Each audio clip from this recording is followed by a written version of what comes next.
Mailbag today is being brought to you by our good friends at AMC Theaters. AMC amazing. So, what's in the mailbag today, Ashley? Brian Sosin writes, I've been watching since well before the MOS review. Jane Got a Gun allegedly opened September 4th, its 5th release date after horrible production issues. Black Mass opens 2 weeks later, and we've seen 2 trailers from that. Is Relativity just going to dump this in theaters, or is it going to get moved again? VOD maybe? I think they're going to. I don't think there's a danger right now of them not releasing this film. I mean, who knows? Anything can happen. You're right. There has been so much drama. Not just all the famous pre-production stuff, but now with like the scheduling and the release dates and all that kind of stuff. But I still do believe it's coming out. Now, yes, Black Mass has had 2 trailers and things like that, but let's not forget. Let's go back to the example of John Wick. John Wick released its first trailer like 28 days before the movie came out. Its first trailer came out 28 days before it came out. So you just got to start weighing, is there going to be a lot of benefit for us releasing trailers to this movie this far in advance, or this far in advance, or this far in advance? And at this point, I choose to believe, and it could be way wrong, but I choose to believe they just feel that the best marketing strategy for them is a compact, heavy push within like 6-7 weeks of when the movie's coming out. So I'm not really worried about the fact that we haven't seen any trailers yet. I think trailers will drop when they're ready to drop them. So I don't think there's any reason to be worried, but yeah, there is a little bit of smoke there. Schnepp, what do you think? Yeah, I don't know. I wouldn't worry that much about it. I mean, you have giant tentpole movies. Those are the ones that drop the trailer 2 years before the movie comes out. Then another, there's the teaser trailer, then the trailer, then the second trailer, then a series of commercials. This is a smaller film, when you look at the scope of like giant tentpole films. So yeah, it makes total sense. Maybe 2 months before the film comes out, they release a trailer on all, online and in different select theaters. I don't think this is going to be a giant, it's not going to be in 3,000 screens either. So, you have to look at it like it all costs money, these marketing pushes. So they have to, hey, 8 weeks, let's put out that trailer. Let's put all our money in that marketing push. And maybe that's what they're going to do. So, yeah, there's no worse death knell for a movie than when you already have a trailer out and then you have to push the movie back again. So everything I've heard about this movie is that it is really good, but them and the studio and some other teams are having a problem deciding how they want to end the movie, how dark or how happy to go with it. And that's like, you can't release the movie until you know the ending, unless you want to make it a choose your own adventure style. So I don't know why the other 4 times it got pushed backward. I don't know if they were all just concerned about how do we end this film. I think once it comes out, it's going to be pretty good. I've heard Natalie Portman is amazing in it. So when it does finally get released, I think it's going to be worth the wait, hopefully. But man, it's been a long wait. It's been like years. Yeah, it's been a long time. All right, Ashley, what's next? Derek F. Walker Jr. writes, afternoon, guys and gals. I was wondering, are you guys aware of any new Nolan projects in the works? I myself am not aware of any new Nolan projects in the works. And I don't know if this is because he is still working on something and isn't ready to tell everybody about it. I don't know if this is him just wanting to take a step back from Interstellar, because to me, Interstellar, while I still think a good movie that I enjoyed, I think it's a thumbs up movie. But at the same time, I think it might be like my second least favorite of his. I was a little bit underwhelmed because I went in like a lot of people with Interstellar wanting 10s. I was expecting 10s across the board. And when you don't get what you were expecting, you leave feeling a little bit disappointed. Even if it's like a solid 7 or a solid 8, you still walk out feeling a little disappointed. And that was kind of my reaction to Interstellar. Still really like it. I give it a thumbs up. I tell people to go and see it, but at the same time, it's not what I wanted it to be and felt like a little bit not up to that Christopher Nolan standard. But when you look at that movie, that must have been such an exhausting movie to forget just shooting. The development of that movie seems like it would have been completely exhausting. Shooting it, when you watch all the features on it, how they made that movie, totally exhausting. The release of that movie was totally exhausting. And I think for the first time in his career, other than some minor backlash from people like me or Schnepp, whatever, regarding the Dark Knight Returns or Dark Knight Rises. Dark Knight Rises, thank you. This was the first film that he actually had to sit back and read some people kind of attacking his film. And so maybe that's caused him to just want to take a pause and step back for a second, take a deep breath, be really sure about his next movie, because Christopher Nolan is not just a good director. Christopher Nolan is a great director with the potential to be amongst the greatest of all times by the time his career is done. And that's, I think, the level of excellence he shoots for. He doesn't shoot for good. He shoots for people are going to be talking about my movie for decades. And I think maybe Interstellar has caused him to step back, reevaluate what he wants his next project to be, and then move forward. Whatever he comes out with next, though, I'm going to be super stoked about it. Anyway, Schnepp, what do you think? Well, I agree. I think there's no real rush, and people forget he's also a writer as well as a director. Yes. So he needs time to, like, even though Interstellar came out like about 8 or 9 months ago, he's doing all the press junkets. He's like, there's no off time ever until a few months after your movie is out, because you're still, even your movie's out, you're doing interviews, this and that. So then he needs time to sit back. What am I going to do next? And more importantly, what am I going to write next? So maybe he didn't have something. Maybe he exhausted his script pack that I've got these 5 scripts just waiting to get made, and then he made them all. So now he's onto a couple rough ideas. That could take 6 months to a year before he feels like, all right, this is the movie I'm going to make. So that's the role of someone creative when they're doing writing and directing. They have to give themselves the time to not rush something out, but be 100% positive that's what they want to commit themselves, as well as a studio and all the people who are going to make that film, to be the next film. So I'm sure he's writing the next Christopher Nolan film right now. So. Right. Well, and no one on this panel, unless Ashley has a great poker face, knows what Christopher Nolan's next project is going to be. However, Christopher Nolan knows, because last month he mentioned that he had finished a draft of what his next project is going to be. Cool. So we don't know what that is. He hasn't told anybody, which I love. You keep it secret. Now, whether that is going back to the Interstellar universe, which I'd be like, all right, cool. There's so many stories to tell in that world. The Inception universe, which I think would be awesome, or he wants to step back and do something smaller. It's hard to go bigger than Interstellar. It really is. I have a gut feeling, and my gut's wrong most of the time, that he's going to do something smaller. You're going to see something like Memento or The Prestige and take a step back from the huge event movie that's ever been, and then do something tinier, and then go back to making a giant blockbuster. Because like you said, this guy's going to be in the game until the day he kicks the bucket, and by the time that happens, he could be mentioned as one of the all-time greats. Somebody like Spielberg, who is an all-time great, does huge movies, and then he also does smaller movies as well. I think that's what you're going to get with the next Nolan project. Now, as soon as this goes live, he'll probably announce that he's doing by the time this goes up, Justice League versus Marvel. What? I guarantee you right now. I will guarantee you right now. His next project, he's been approached by Sony, is Pixels 2. He's writing the follow-up to Pixels as we speak. Right. He's just waiting for Wreck-It Ralph to get the rights to Mario before he sends him the script. All right, what's next? Christy Onofrio writes, so apparently Warner Brothers and Fox are threatening to stop showing footage at Comic-Con because of the Suicide Squad and Deadpool leaks. Why? We were given Star Wars and Batman vs. Superman footage, and those were easily the most anticipated. More important trailers have been leaked in the past with less harsh threats from studios at a time when they weren't releasing anything from SDCC Online. Why such a hostile response now? Well, first of all, I should point out that I have not heard the studios directly say that. I know that's a report going around, but I haven't heard them say that. But let's go for the assumption for a second that is indeed what Warner Brothers and Fox are threatening, that, we're just not going to show anything there anymore. This won't be the popular thing to say, but I don't care. This is the truth. They would have every right to feel that way.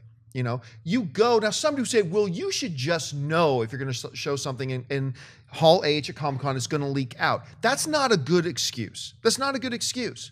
There is this sense of trust that Warner Brothers puts in Comic-Con and in the fans at Comic-Con. They say, hey, we're going to show you something, but we ask, put your phones away. Don't record this and put this online. And then, I'm sorry, you're a jackhole then if you pull out your phone and record it and put it online. There was a trust there. They asked you, they said, we're going to show you this.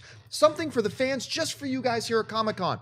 All we ask is, put your phones away, and some guy thinks he's being a hero. Oh, look how smart I am, because I'm going to stick it to the man. I'm going to take out my phone. Now, there is a level, let me say this right up front. There is a level of hypocrisy here for people like me to say that when I'll be one of the first people to watch it once it goes online. I'm not denying that. There's a level of hypocrisy there. Absolutely. But when I'm sitting in that, I had no contract with the WB not to watch it if it gets put online. If I'm sitting in that room, I have an implied contract with WB that says, hey, you're showing this to me and I won't be a jackhole and record it and put it out online when you don't want us to. I'm going to keep my phone in my pocket and I'm not going to take out my camera and shoot it. And I really wish people wouldn't do that. There's a sense of entitlement that we as fans have. I'm guilty of it. You guys are guilty of it. You guys are guilty. We all are, I admit. But we have to take control of that sense of entitlement to think that, no, you studios, you owe this to us. We have the right to take what you don't want us to take, and we have the right to do with it whatever we want to do. And I think we just need to grow up a little bit and not do that. So if they did say this, I wouldn't blame them.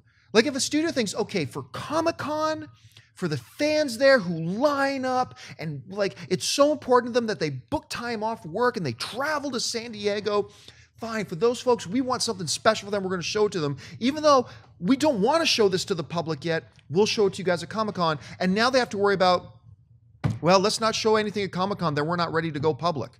And I think fans at Comic-Con are going to suffer for this. And it's really too bad. I don't know. I'm probably overreacting. Anyway, Schnepp, how do you feel about it? I don't think you're overreacting. I agree with a lot of your points, but I'll say this, as having gone to San Diego Comic-Con specifically since like 1997 and only missing 2 of them, I've seen that convention grow to the mass crazy, like where you can barely walk, just insanity that it is now.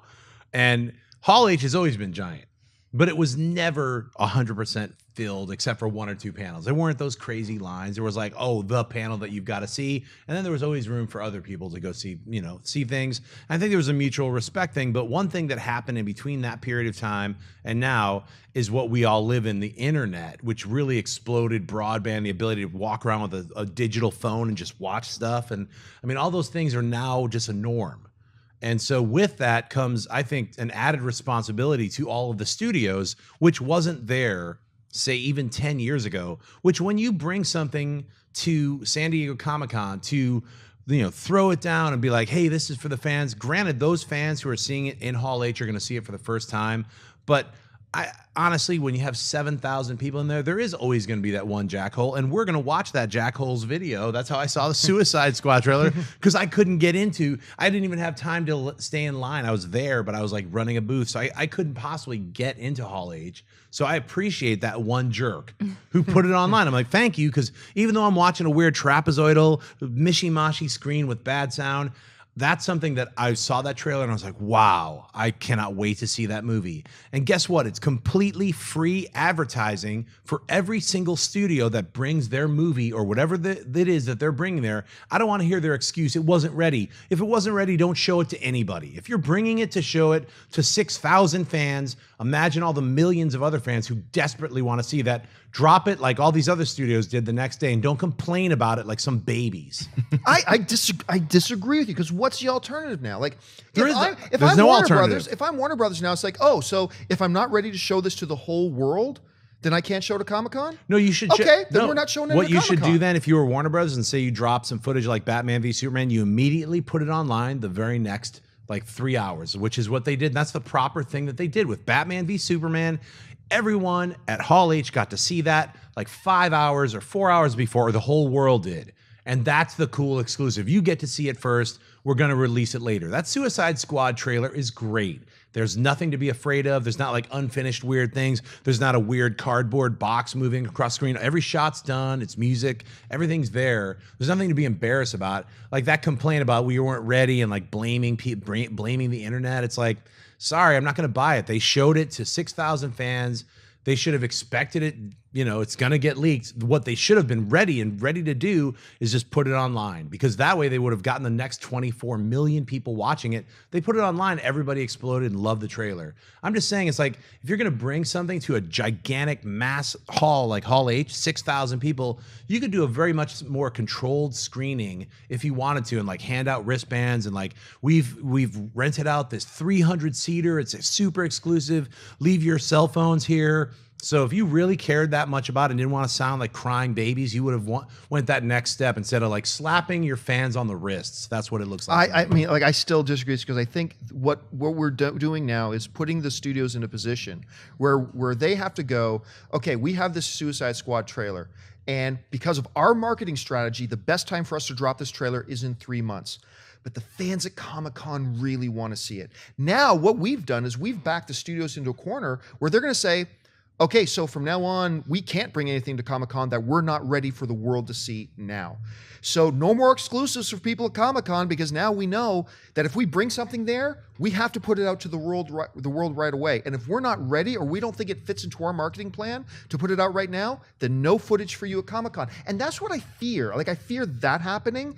I think you're absolutely right, though, when you point out there is that element that you should expect when you play something in front of 7,000 people, that something will slip out. Obviously, Warner Brothers was prepared for that, so they said, okay, it got out, put out the full trailer with Suicide Squad. Obviously, Fox was prepared for that, okay, it got out, put out the full thing for Fox.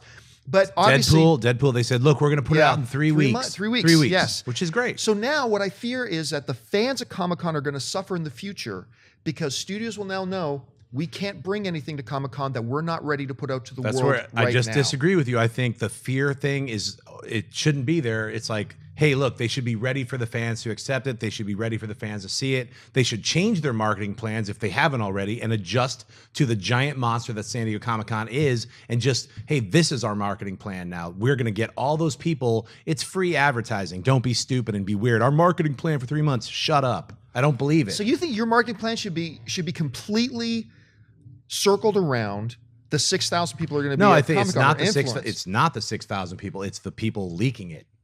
Well, yeah, and that's true, that too. Won't stop. Okay. That's what I'm saying. I'm not talking about the 6,000 people who saw it exclusively. That could be 6,000, or it could be 300, it could be one person. That's how it works. This is the other thing I'm afraid of. I'm afraid of that when you go to a really big film's advanced screening here in Hollywood, right? Like when we get invited to go to some big things, what will happen at a lot of them, a lot of the ones that they're really, really uptight about having leaked out, when you go into the theater, they take your cell phones from you. You have to check your phone. So you give them your cell phone, they put it into a Ziploc bag with a number, and they give you another ticket that has that same number, and you have to check in your phone. And then it's a bit of a nightmare when you come out of those things to get your phones back. Yeah. I'm afraid of that happening at Hall H in the future, where it's like, hey, come on in, folks, but you cannot have your phone because people will pirate it. So we want to take I'm so afraid of that happening. I hope it doesn't. Now, that would be insanity. Schnepp thinks one way. I think a different way on it. Mark, I'm the kid in the back seat watching mom and dad fight. Like, where are we going for dinner? I don't know. I just want to get to grandma's house. I have a lot of opinions on this issue as well. But like, one of the things that I'll say right off the bat is that when you go to San Diego, the fervor that is Comic-Con, Hall H is an exclusive nightclub. I don't care if it's 6,000 people in here. Anywhere else in the world, that would be a 300-seater. So there should be added security to make sure nobody has their phones out, but it's impossible to do in this day and age. The way that buzz is created now is a lot different than it was even 5-10 years ago. Hall H was the way you create buzz for studios because nobody really worried about having a phone and doing this. Now you can do that all the time, and it's so hard to monitor that. Now, from a consumer, I'm going to turn into a frosted mini wheat real quick, okay? Because the consumer side of me and the artist side of me have very different opinions on this. The consumer side of me sees something like Deadpool or Suicide Squad get leaked and is like, that is actually great advertisement for that movie, because it's not like it's getting leaked from an editing bay. It's getting leaked from a hall with 6,000 fans going crazy. So at home, you're watching that, and it's like when you're watching a sitcom. Maybe you didn't think that joke was that funny. There's a studio audience there laughing, so you give it the credibility of being, oh yeah, I guess that was kind of a good joke. Same thing in Hall H. You see fans loving something, you are going to be more inclined to love it, so it does help the studio. Now, the artist side of me feels differently, and I know Schnepp would feel the same way too. If your movie wasn't quite finished, but you wanted to show it to a few of your buddies, and one of them took out their cell phone and put it on the internet before you were ready to see it, or if I was doing a set somewhere and I'm working out new material and somebody gets footage of that and puts it online before I can put it on TV, that's a horrific experience as an artist, because now it's like, no, part of it is a surprise, is you not knowing that this is coming. It's impossible to do somewhere as big as Hall H. And what a franchise like Star Wars can do is say, hey, we don't need to worry about showing it to a group of people. We can put it online the day after Thanksgiving and break the internet. So I think that's what studios are going to start doing more so. However, there's enough movies and enough studios competing for prime time in Hall H where you're always going to get an exciting trailer. So if we weren't going crazy about Deadpool or Suicide Squad, we'd be going crazy about the Hunger Games trailer that nobody else got to see yet. So there's always going to be exciting content to show in Hall H. I hope that studios keep bringing their really cool stuff, But in the future, I just don't think they might turn into Marvel. What Marvel did this past year is like, hey, we're not even going to bring footage because maybe we have some Civil War stuff. We just can't show it yet, or we don't feel comfortable showing yet, so we're not going to bring it. That's the fear that I have, because it's really exciting being in Hall H, but that's the way the world is going. So it's hard to be the artist and the consumer at the same time. But I think Marvel not showing it is for completely different reasons, completely political reasons. They're going to just show that footage at like D23 or whatever. In a more controlled environment that they control. Sure. And so it's kind of the same thing. But honestly, I don't fear that. I think it's like, look, if you're going to bring something to the table, like it's like MegaCon, it's like SuperCon, whatever, it's not even ComicCon anymore. It's like everything con, it's everything, the kitchen sink con. It's like everybody's there. So it's like kitchen sink con is actually Home Depot. Yeah, you definitely. Just go there and, guys, might as well start up kitchen sink con. That sounds pretty awesome.